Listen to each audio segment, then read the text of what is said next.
안녕하세요. 목사들의 티키타카 김규 목사입니다. 안녕하세요. 여성사역지원센터 박정욱입니다. 날씨가 많이 추워졌습니다. 네, 이제 서리가 조금 내리기 시작하는 것 같아요. 네. 감기 걸린 분들도 많고요.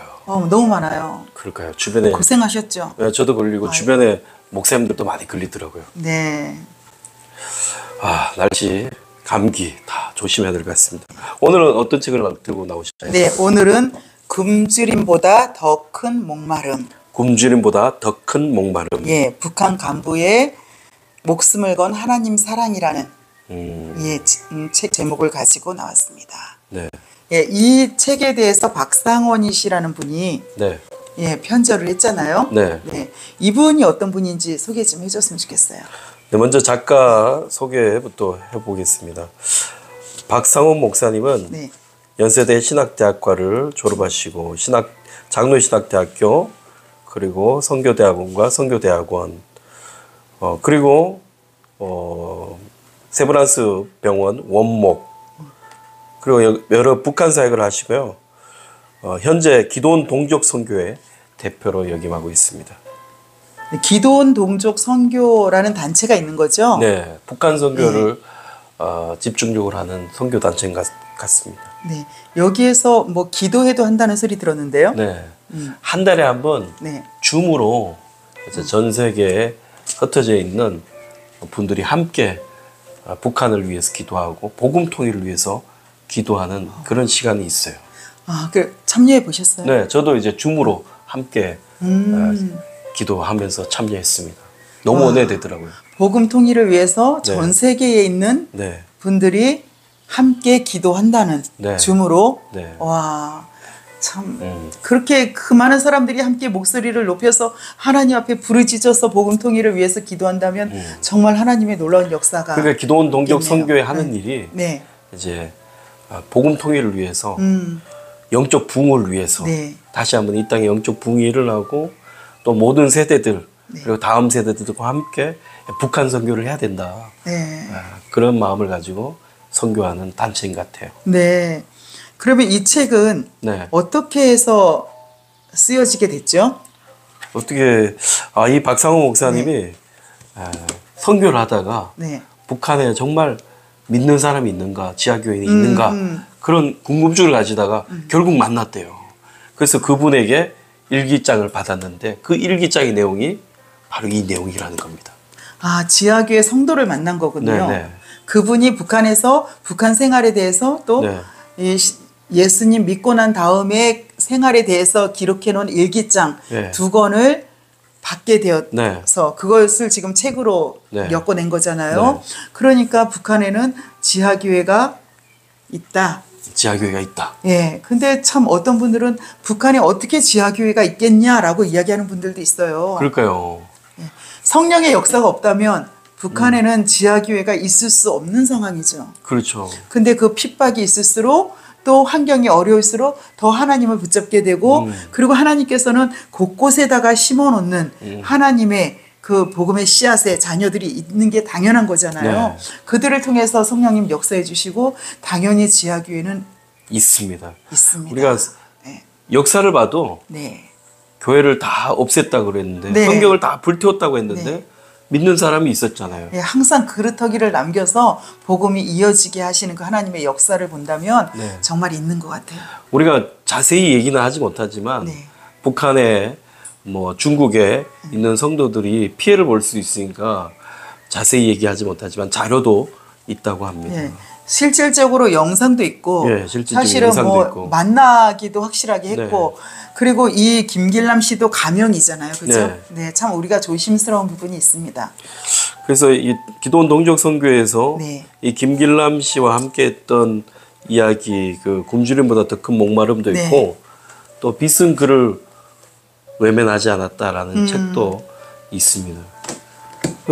그 신사 참배 85년과 31가지 회개기도 이거는 왜 이 땅에 이런 일들이 일어났는지 함께 회개기도하면서 한 책인 것 같아요. 근데 이 책도 제목이 네. 빛은 그를 외면하지 않았다.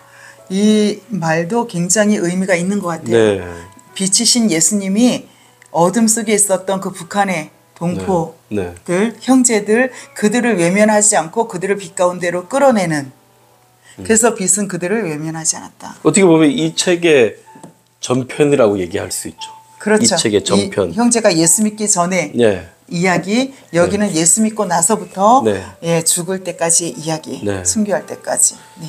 그럼 우리 김길남 형제에 대해서 네. 우리가 조금 나눠야 될 것 같아요. 네, 정말 김길남 형제의 이야기를 들으면서 네. 정말 우리 가슴 아프고 그 이야기를 통해서 우리가 지금 이 자리에서 네. 잘 하나님 앞에 살고 있는지 생각해 볼 필요가 있을 것 같아요. 네. 이 형제는요, 굉장히 북한에서 당 간부로서 굉장히 잘 사는 출신 성분이 좋은 예, 그런 집에서 태어났죠. 네. 북한 조선노동당 간부, 지방당 간부의 가정인데 네. 근데 사실은 리더십이 바뀌면 그 리더십들이 다 숙청당하는 그렇죠. 그런 이제 구조 속에 있는 거잖아요. 김정일이 그쵸. 되면 김일성이 따르는 사람들 그쵸. 숙청되고 그렇죠. 김정은이 되면 김정일을 따르는 사람들이 숙청되고 예, 그래서 김길남 씨 가정도 그렇게 리더십이 바뀌면서 농촌으로 쫓겨가서 농장에서 머슴의 역할을 하고 있었죠. 농장 가서 모습 생활을 했네요. 예, 그러니까 높은 간부 생활하다가. 예, 하다가 갑자기 시골로 갑자기. 와서 농촌에서 머슴 생활을 하고 있으니까 네. 굉장히 많이 불만도 생기고 그렇죠. 사는 게 힘이 들고 고달프고 네. 이런 이게 어쩌면 가난에 있다가 강야 생활로 그렇죠. 예, 접어든 것 같은. 예. 그럼 강야에 가면 누굴 만나겠어요? 하나님을 만나야겠죠. 예, 그래서 김길남 씨가 네. 광야 생활에서 하나님을 만나는 어떻게 일이 하나님 벌어져요. 만나요? 예, 어느 날 네. 김길남 씨에게 어느 지역에 가서 비료를 받아와라 이렇게 이야기를 합니다. 아. 그러면 이제 내가 이분이 일이 비료 받는 일인가 보죠. 그렇겠죠, 그죠? 네. 그래서 이제 비료를 받으러 갔는데 비료를 순순히 다른 사람들은 다 내줘요. 네. 뭐 누구 몇 포대 다 내주는데 이 분한테는 비료를 안 주는 거예요. 오. 계속 기다리래. 어. 또 계속 기다려. 또 기다리다 가보면 또 기다리래. 어. 그래서 왜 그러냐고 이분도 성질이 대단하거든요. 반 조직에 있는 분 성격 같은데 그래서 특수부대. 예, 막 소리 지르면서 네. 욕하면서 왜 네. 안 주냐고 막 소리를 제 입으로 참아 못하지만 네. 예 그랬는데 예, 따로 불러다가 3일 동안 교육을 받으면 비료를 주겠다 이렇게 이야기를 하는 거예요. 그 어쨌든 자기는 비료를 받아야지만 돌아갈 수 있어요. 그래서 이제 그럼 할 수 없다. 그래서 이제 3일 동안 교육을 받겠다라고 얘기를 했는데 3일이 어떤 3일이냐면 새벽 3시에 일어나는 새벽 3시에 일어나서 말씀 보고 기도하고 성경 암송하고 와. 예, 주기도문 암송하고 와. 사도신경 암송하고 와. 이러는 3일인 거예요. 네. 근데 갑자기 북한에서 이 살던 사람들이 복음에 대해서 성경에 대해서 기도에 대해서 얘기한다고 아멘 하고 받아들이겠어요? 안 받아들이죠. 예, 그러니까 거기서 또 싸움이 일어나고 욕하고 내가 내 몸을 지키지 우리 하는 얘기 옛날에 많이 있었잖아요. 내가 내 주먹을 믿지 하나님을 믿느냐? 하나님 살아계시면 나와봐라 막 이런 거 계속한 거죠 3일 동안에. 그런데 안 배울 수는 없잖아요. 네. 배워야지만 비료를 받아가니까. 어. 그런데 여기에 선생님이 네. 예, 소녀 선생님이었어요. 아, 소녀? 예, 그 강한 사람한테 야들야들한 그러니까 보기에도 10살 정도밖에 안 돼 보이는 10대군요, 10대. 네. 근데 이제 못 먹어서 크질 않았으니까 16살 이렇게 돼도 10살밖에 안 보이는 소녀 선생님이 이제 이분이 막 소리 지르고 그러면 막 눈물을 탁탁 흘리면서 기도를 하는 거예요. 이분을 위해서. 네. 그러면 또 마음이 약해져서 그럼 내가 배우겠다고 이러면서 이제 이 소녀 선생님한테도 어떤 위험 권위가 느껴지니까 그렇게 3일 동안 이 선생님한테 배운 거예요. 그리고 나서 이제 비료를 받아가지고 돌아가는데 돌아가다가 굉장한 일이 벌어져요. 어떤 일이 벌어졌어요? 예, 이분이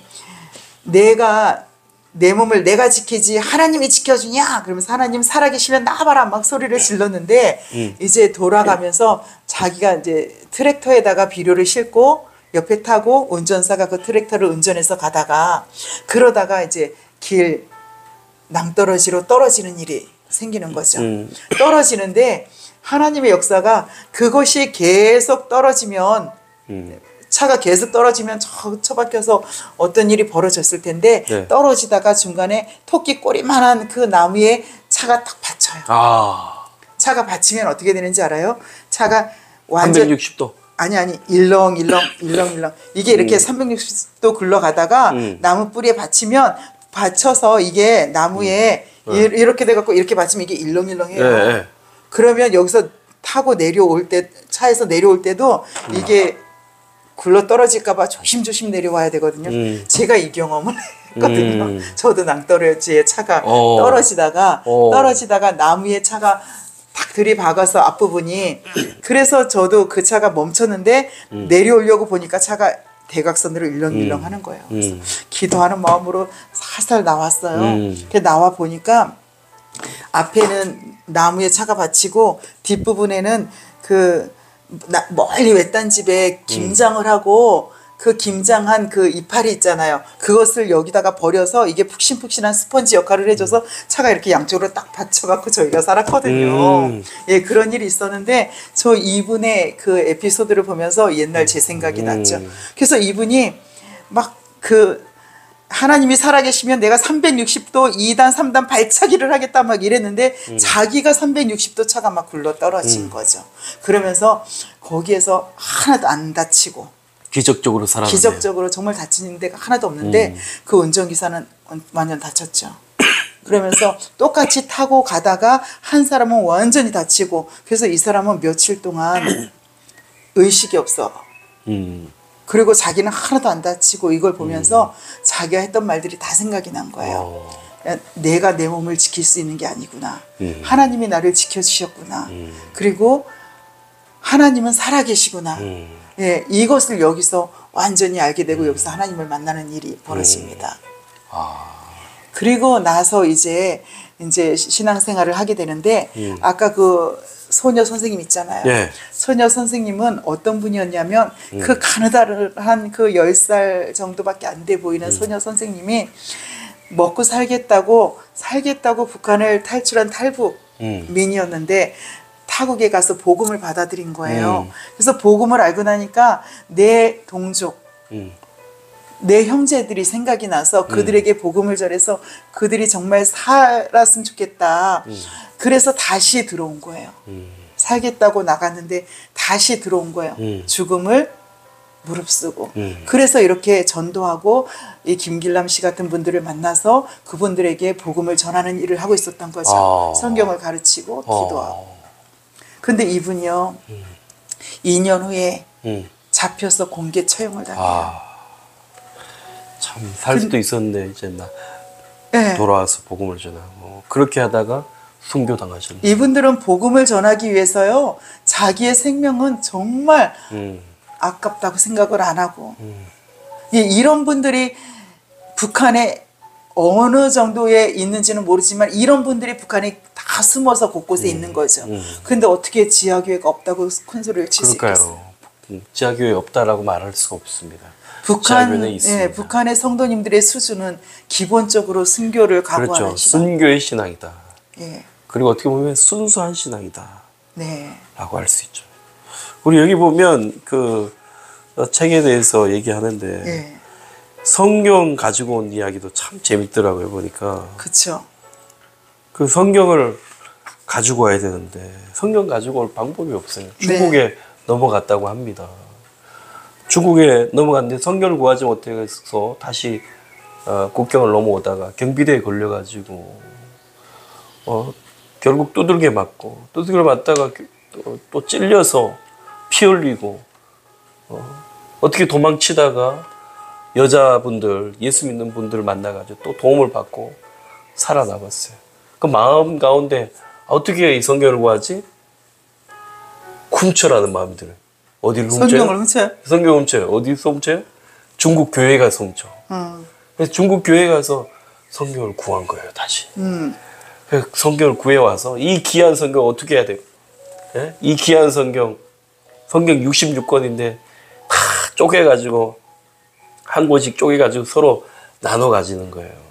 근데 나눠 가지는데 성경을 칼로 대려니까 다들 두려워하는 거예요. 이 성경을 칼로 댈 수 있는가? 칼을 대지 못하는 거예요. 다들 무서워해서. 그래서 성경 칼 대는 것 때문에 서로 막 토론회가 벌어진 거예요. 네. 토론회가 성경을 칼로 쪼개야 되느냐, 네. 쪼개지 말아야 되느냐. 예. 66권 잘라야 네네네. 되는데. 근데 다들 반대하는 사람도 찬성하는 사람도 칼을 대지 못하는 거예요. 네. 그 칼을 댄 사람 누굴까요? 김길남. 김길남이죠. 김길남 이분이 제 성경을 쪼갭니다. 네. 그래서 성경을 쪼개서 받은 성경이 이제 레위기하고 사무엘 상을 받게 됩니다. 네. 그래서 이분의 신앙은 레위기 신앙, 사무엘 구약의 신앙을 가지고 있다고 볼 수가 있죠. 네. 그래서 이제 김길남 씨가 레위기를 열심히 읽고 있는 거죠. 네. 레위기를 열심히 읽다 보니까 어떤 구절이 있었냐면 네. 어떤 구절이 있었죠? 레위기 26장 14절에서 29절 85페이지에 있어요. 네네. 레위기를 열심히 읽었어요. 읽다 보니까 정말 기가 막힌 것을 발견한 거죠. 왜냐하면 성경에서 말씀하는 그 상황하고 지금 본인들이 겪고 있는 상황하고 너무 똑같다는 생각을 하게 된 거예요. 레위기 26장 14절에서 28절, 29절인데 제가 한번 읽어볼게요. 네.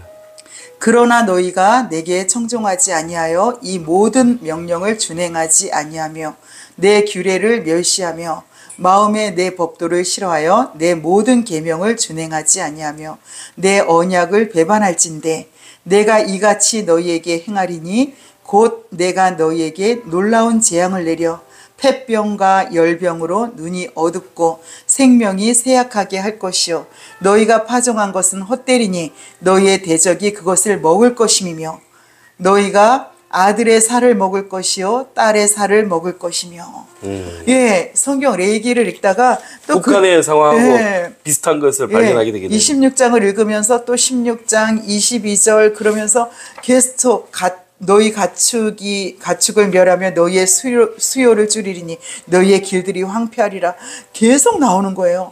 아들의 살을 먹을 것이며 딸의 살을 먹을 것이며 이 책을 읽으면서 이 성경책을 읽으면서 이 김길남 씨가 통곡을 한 거죠. 우리가 지금 이 상황이 된 것은 우리가 이렇게 한 것은 하나님의 저주를 받은 것이다. 왜 저주를 받았느냐? 우리가 하나님의 말씀을 청종하지 않았다. 명령을 준행하지 않았다. 규례를 멸시했다. 하나님의 법도를 싫어했다. 이러면서 막 회개가 이 마음속에서 막 일어나는 거죠. 그러면서 어찌할꼬. 복음을 듣게 되면 똑같은 반응이 뭐냐면 어찌할 거잖아요. 우리가 어찌할꼬. 그래서 이분은요. 성경에 있는 말씀 그대로를 받아들여요. 그대로 받아들여서 소를 잡아야겠다고 생각해요. 번제를 드리고 하나님의 명령대로 소나 양을 잡아서 제사를 드려야 되겠다라고 생각을 하는데 그게 현실적으로 맞지 않는 거죠. 왜냐하면 소가 어디 있어요? 양이 어디 있어요? 그러니까 지금 먹고 살 게 없어서 아들의 살을 먹고 딸의 살을 먹고 있는 현실 속에서 소를 잡아서 번제를 드려야 되는데 그러니까 또 하나님 앞에 계속 기도해요. 하나님 소가 없어요. 소가 없어요. 우리는 소로 번제를 드리고 싶어요. 소가 없어요. 네, 회개하는 마음으로 막 기도를 하고 있어요. 그런데 하나님께서 뭐라고 마음에 감동을 주시냐면 소가 내게 번제로 드릴 소는 이미 내게 있느니라 야. 라고 말씀하셨네요. 예. 하나님께서 소가 있대요. 소가 있대. 근데 난 소가 없잖아요. 네. 소가 어디 있어요, 하나님? 예, 찾아야 되잖아, 그죠? 그런데 보니까 작업반에 소가 한 마리 있는 거예요. 와. 소가 한 마리 있는 거예요. 근데 그 작업반에 있는 소가 내 것도 아니고. 그렇죠. 예. 그거 잡으면 큰일 났는데. 그리고 우리의 예전에도 소 한 마리가 굉장히 농가에서 중요한 역할을 하잖아요. 사람이 할 수 없는 일을 하기 때문에. 근데 이 북한에서도 소 한 마리가 사람 100명의 역할을 100명. 하게 와. 되는 그 소가 없으면 농사를 질 수 없고 그것보다 더 중요한 것은 소를 잡으면 북한에서는 살인죄에 적용이 되는 거예요. 와. 그런데 나는 소를 잡아야겠다고 생각을 했고 하나님 앞에 드려야 된다고 생각했고 하나님은 소가 있다라고 이야기를 했어요. 네. 그리고 나서 보니까 소가 한 마리가 있는 거예요. 그럼 어떻게 해요? 그 소를 잡아야 되잖아요. 근데 내 마음대로 잡을 수 없으니까 그러니까요. 회의를 하는 거죠. 어떤 사람들, 신앙이 있는 사람들은 잡자. 또 두려운 사람들도 있을 거 아니에요. 얘 잡으면 안 된다. 계속 이제 그런 이야기를 하다가 이제 김길남 씨가 결단을 합니다. 어떻게 결단을 하냐면 좋습니다, 하나님. 소가 아니라 내 목숨이라도 바치라면 제물로 바치겠으니 이제 더 이상 이 마을에 재앙을 내리지 말아 주십시오. 김길남 씨는요, 우리 자기 형제들, 자기 동포들이 그 재앙 속에서 사는 그것이 너무 안타까워서 견딜 수 없어서 그래서 자기가 소가 안 죽으면 내가 죽겠다고 이미 그 기도를 할 때 그는 이미 순교를 한 거나 마찬가지죠. 근데 하나님께서 순교의 신앙이. 예, 그 하나님께서 그 마음을 받으신 거예요. 그리고 정말 이제 소를 잡아요. 칼로 확 내리쳐서 소를 잡는 거죠. 그렇게 소를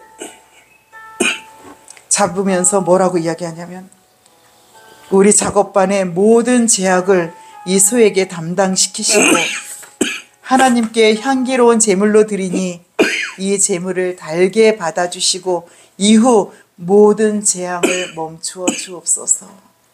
어쩌면 김길남 씨의 신앙이 예수님의 십자가에 그 못 박히는 그 모습 같아요. 물 좀 드세요. 네. 물 좀 감기가 먹어요. 그렇게 요새 심각해요. 그렇게 이 모든 재앙을 멈춰 주십시오. 이렇게 하나님 앞에 기도하면서 황소의 머리에 힘껏 도끼질을 하게 됩니다. 그런데 장군님의 소를 함부로 도살했다는 그 제목이 있잖아요. 예. 그 제패를 여기다가 걸고 형장에 이슬처럼 사라져야 되는 거예요. 정말 그 예수님의 모습이 보여지지 않아요. 그런데 어떠한 일이 벌어지냐면 와. 예, 잡혀가서 네. 죽을 수밖에 없는 상황인데 그런데 그 해에 광우병이 전 세계에 퍼지는 일이 그렇죠. 벌어져요. 광우병이 전 세계에 퍼졌죠. 예, 그러면서 이제 이 수의사 친구가 이 소는 이들이 잡은 것이 아니라 멀쩡한 소를 잡은 것이 아니라 광우병으로 불에 살라서 죽일 수밖에 없었다라고 그렇게 기록을 해서 당에 제출을 해주는 걸린 소니까 거죠. 이제 불태워 주겠다. 예, 예. 그렇게 제출을 해줘서 이 김길남 씨가 살아나게 되고 네. 함께 소를 먹은 32명의 작업반원들도 다 살게 되는 역사가 일어나죠. 기적이네요. 예, 그리고 그 이후에 더 큰 기적이 일어나요. 예, 소가 이제 죽어서 네. 없잖아요. 그죠? 네. 그런데 어떤 일이 벌어졌을까요? 어떤 일이 벌어졌어요? 그 늙은 암소. 늙은 암소가 피둥피둥 갑자기 살이 오르더니 가을에 송아지 2마리를 놓고 네. 작업반에 새로 들어온 암소들이 송아지들을 2마리씩 숨풍숨풍 낳았다고 하네요. 한 마리가 아니라 네. 다 소마다 네. 2마리씩 숨풍숨풍 나니까 네. 소가 많아진 거예요. 네. 그래서 뭐가 되죠? 그 작업반이 구경 소목장이 됩니다. 네, 구경소 목장이 될 만큼 또 소가 이렇게 많아지는 그런 한 마리가 있는데 한 마리를 잡았더니 그런 은혜가 있어진 네. 거죠. 예, 그리고 나서 또 농사가 대풍년이 일어나요. 네. 100년의 결실을 거뒀다고 하네요. 예, 이삭이 받은 100년의 결실을 얻는. 그래서 그 소를 잡을 때 김길남 씨가 한 기도 있잖아요. 네. 예, 더 이상 음. 이 재앙이 멈추게 해달라고 기도를 했는데 그 역사가 눈으로 그대로 보여졌어요. 그래서 이것이 알게 모르게 북한 사회에 소문이 나기 시작하고 그래서 찾아오는 이들이 많아졌고 복음을 듣고 예수를 믿는 사람들이 많아졌다는 이야기죠. 정말 기적 같은 일들이 일어났네요. 네. 자, 그러면 마지막으로 김길남 씨가 그 의문의 죽음을 당했다면서요? 네, 이 김길남 씨가 트랙터가 360도로 이렇게 회전을 하면서 네. 그 운전 기사분은 굉장히 많이 다쳤잖아요. 3일 동안 이제 의식이 없었는데 네. 의식 없다가 깨어나가지고 자기가 좋은 데를 갔다 왔다면서 그러면서 이 당신은 아주 비참하게 나중에 죽을 거라고 예언 아닌 예언을 해줘요. 근데 이분이 어떻게 죽게 되냐면 이제 김길남 씨가 이 북한에서 있을 때 자기가 쓴 일기, 네. 일기 2권을 박상원 줬잖아요. 목사님한테 예, 드렸잖아요. 그래서 그 박상원 목사님이 이렇게 책으로 편집을 하고 이제 이렇게 되는데 그 책 계약을 하고 나서 이제 당신의 책이 나오게 되었습니다라고 연락을 해주려고 네. 하는 그 시점에 카톡이 온 거예요. 메시지가. 김길남 씨가 2주 전에 죽었습니다. 그래서 어떻게 죽었어요? 그랬더니 교통사고인데 오토바이에 오토바이가 떨어져서 죽었습니다. 이렇게 이제 온 거예요. 그런데 이분은 사실 오토바이를 잘 타는 사람이 아니고 대중교통을 이용하거나 걸어 다니는 분이었는데 오토바이에 떨어져서 죽었다고 그렇게 이제 당시에 결론이 난 거죠. 선교사님들이 독침의 사례도 많이 됐다면서요. 의문사가 많이 일어나는 그 시기인데 이분이 이렇게 죽임을 당한 거예요. 그래서 많은 분들이 의문의 죽음이라고 생각을 하는 거죠. 그래서 맨 뒤에 보면 이 책 맨 뒤에 보면 190쪽에 의문스러운 죽음이라고 그래서 글을 짤막하게 써놓은 게 있어요. 아, 있네요. 의문스러운 죽음. 예. 아, 이럴 수가. 그분이 가셨습니다. 애처롭게 가셨습니다. 황당하게 가셨습니다. 소리 없이 가셨습니다. 며칠 전만 해도 우리는 목사님을 도와 짐을 싸고 있었습니다. 약이랑 옷이랑. 그분을 뵈러 토요일을 떠난 목사님이 일요일 소식을 전했습니다. 우리는 소리 없이 울었습니다. 우리는 흐느끼며 울었습니다. 우리는 하염없이 울었습니다. 우리는 목 놓아 울었습니다. 오직 한숨만, 한탄만이 하필 이때. 다음 달 기다리는 그의 책 출간을 앞두고 한 번도 뵌 적이 없는 제이 보고 싶었습니다. 그립습니다. 그동안 계셔서 감사합니다. 안녕히 가세요. 시애틀에서 K 올림. 예, 북한 성도들은요, 우리 민족이 복음으로 통일이 될 때까지 더 많은 희생 제물이 필요하다고 느끼고 있으며 자신이 그 희생 제물이 되기 위해 기도하고 있다. 이렇게 그들은 복음 통일을 위해서 희생이 필요하다면, 생명이 필요하다면, 썩어질 미랄이 필요하다면 자기네들이 되겠습니다. 늘 이런 각오로 그렇게 신앙생활을 하고 있습니다. 와, 북한의 성도들은 순교의 믿음을 가지고 네. 살아가고 있습니다. 그렇죠? 네, 순수한 믿음으로. 네, 정말 하나님 앞에 정말 순수하게. 우리는 근데 너무 때가 많이 타는 것 같아요. 그렇죠. 뭐 이것저것 많이 따지는 것 같고. 순교하라 그러면 순교하지 못할 것 같아요. 코로나 때 3분의 1이 날아갔잖아요. 예.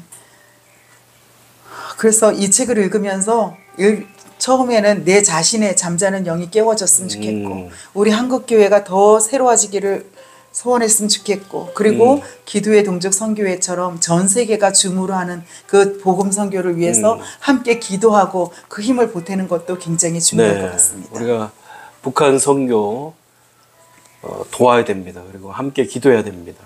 그래서 하나님 앞에 우리가 복음 통일을 위해서 우리 한국 사람이라면 다 북한에 대한 마음을 가지고 있잖아요. 그쵸. 북한 네. 우리가 통일해야 된다. 복음 전해야 된다라는 그런 어떻게 보면 한국 사람이라면 그런 사명감을 네, 네. 다 가지고 있는 것 맞아요. 같아요. 그래서 우리는 이 북한 선교에 대해서 더 관심을 갖기 위해서 우리 굶주림보다 더 큰 목마름 꼭 한번 읽어보시고 그 밖에 책들도 읽어보시고 관심이 많으시다면 기도원 동족 선교에 관심이 있다면 유튜브를 찾아보시거나 블로그를 보시면 될 것 같습니다. 홈페이지도 있다고 합니다. 네. 네, 오늘은 여기까지 책 리뷰를 마치도록 하겠습니다. 감사합니다. 감사합니다.